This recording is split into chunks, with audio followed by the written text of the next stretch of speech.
Assalamualaikum warahmatullahi wabarakatuh. I'm Nofta from Class B, Semester 6. This occasion, I would like to have a discussion and presentation about current teaching methodology in listening. The first discussion is about the purposes for learning English. Before we dive into the main discussion, let's recall our memory as has been discussed last 2 weeks. English has been an international language used in commerce, trade, media, and pop culture, or familiarly known as world English, which that affect people innovation in learning English. If we aim our purpose in learning English to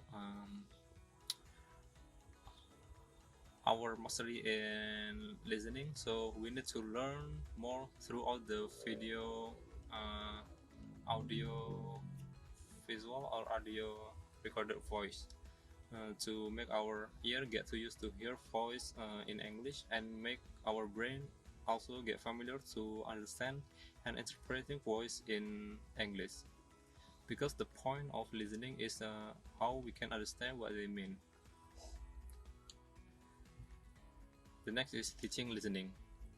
Listening is one of the 4 skills in English, and also one of the essential skills need to be mastered and learned. It is become more important because it will hard for us to have communication in English, especially for second language acquisition. Moreover, in a feedback communication, listening is a process of decoding, interpreting a heard voice from phonemes to the text completely. It is said by Nunan. And then listening is more than just an hearing. It is more than just receive sound or voice through our ear. Listening need more than that.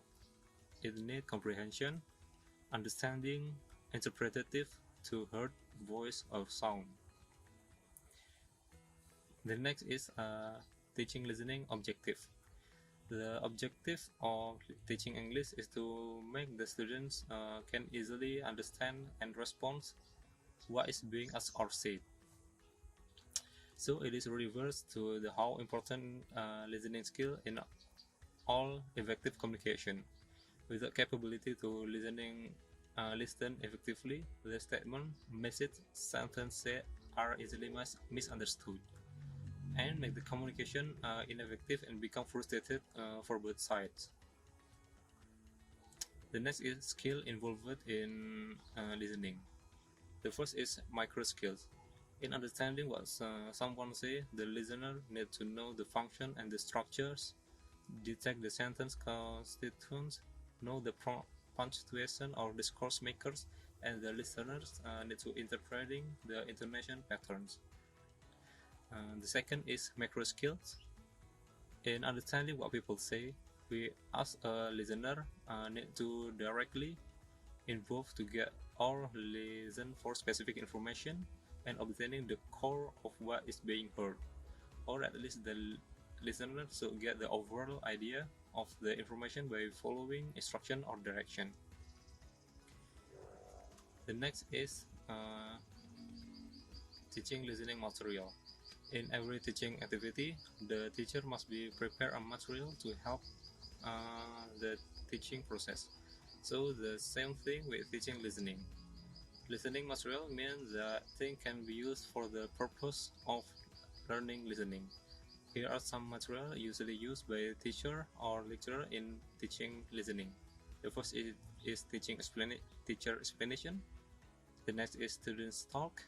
The third is recorded textbook.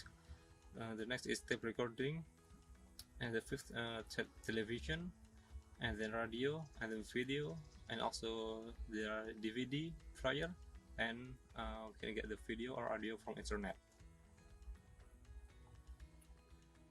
The current methodology in speaking.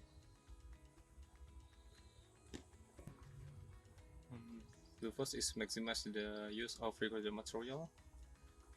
There are certainly plenty of good reasons for using recording.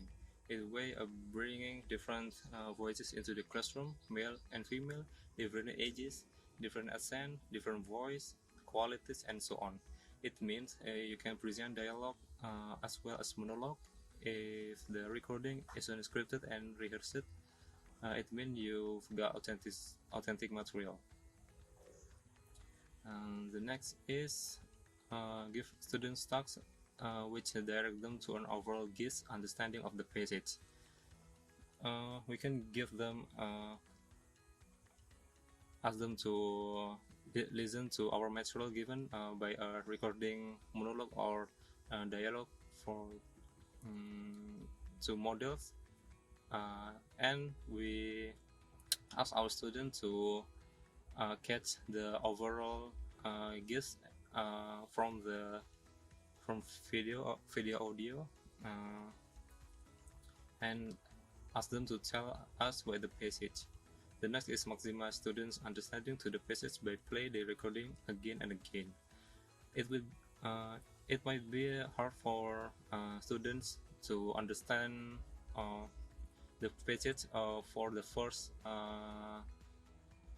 play they play, uh, first time they play the recording. So they need to hear the recording again and again so they can get the passage and the gist from the audio or the monologue or everything. The next is give a further task to students to get more detailed information from the recording or what they heard. It is the next step of the second methodology.